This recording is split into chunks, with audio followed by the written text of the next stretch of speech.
শিব দিলেন সবার বাবা। কথাটা বোঝা যাচ্ছে নাকি বাবা? না অন্যায় হচ্ছে? হ্যাঁ ঠিক আছে।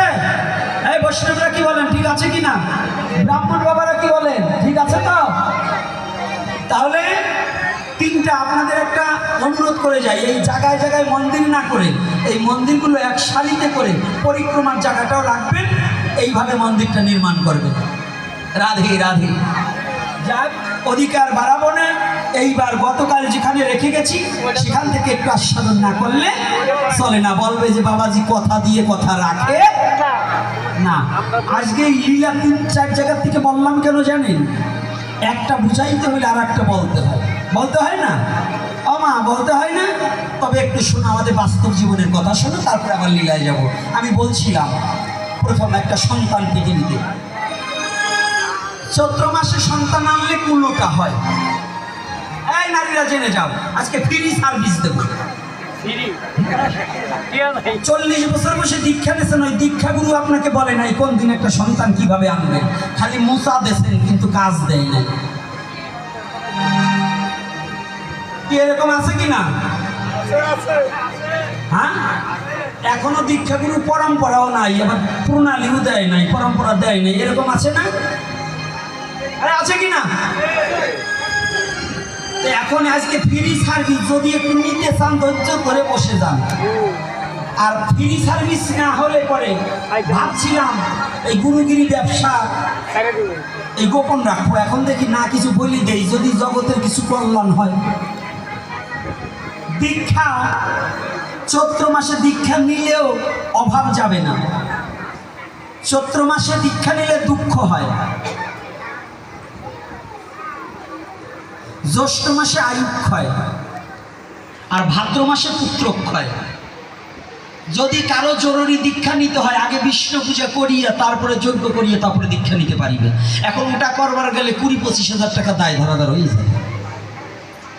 তো এজন্য এই 3 মাস দীক্ষা না নেওয়াই ভালো।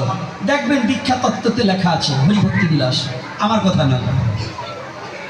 দীক্ষা কাল নির্ণয়, কোন বারে দীক্ষা নিলে কোন কোন কি ক্ষতি হয়, কোন উপকার হয়, এটা আছে।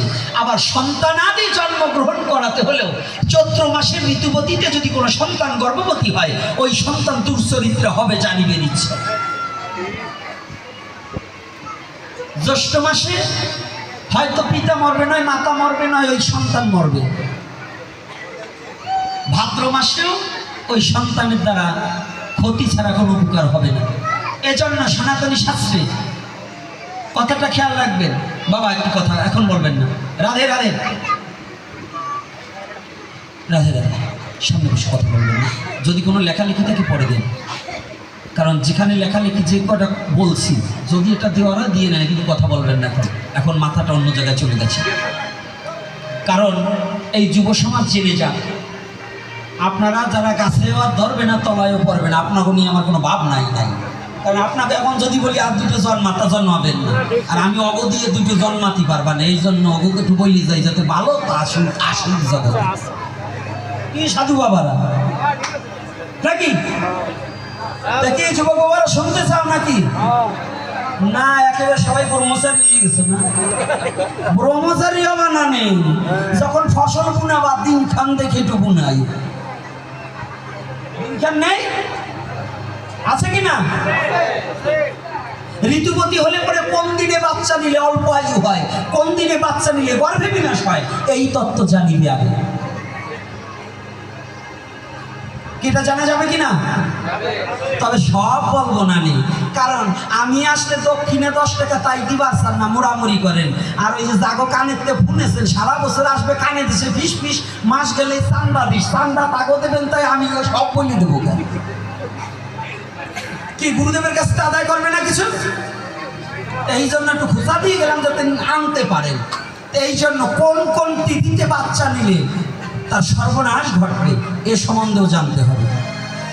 একটা রাত্রি কয়টা থেকে কয়টা পর্যন্ত বাচ্চা নিলে শ্রীগাল কুকুরের স্বভাব হয়, কয়টা থেকে কয়টা বাচ্চা নিলে দৈত্য দানবের স্বভাব হয়, কয়টা থেকে কয়টা পর্যন্ত বাচ্চা নিলে ওই সন্তান দেবভাবে ভাবাপন্ন হয়, তাহা জানিবে ইচ্ছে। এটা সনাতন ধর্মের শাস্ত্রে উল্লেখিত আছে। আছে কিনা? আছে কিনা? যে কয়দিন বলছে ওরা শাস্ত্র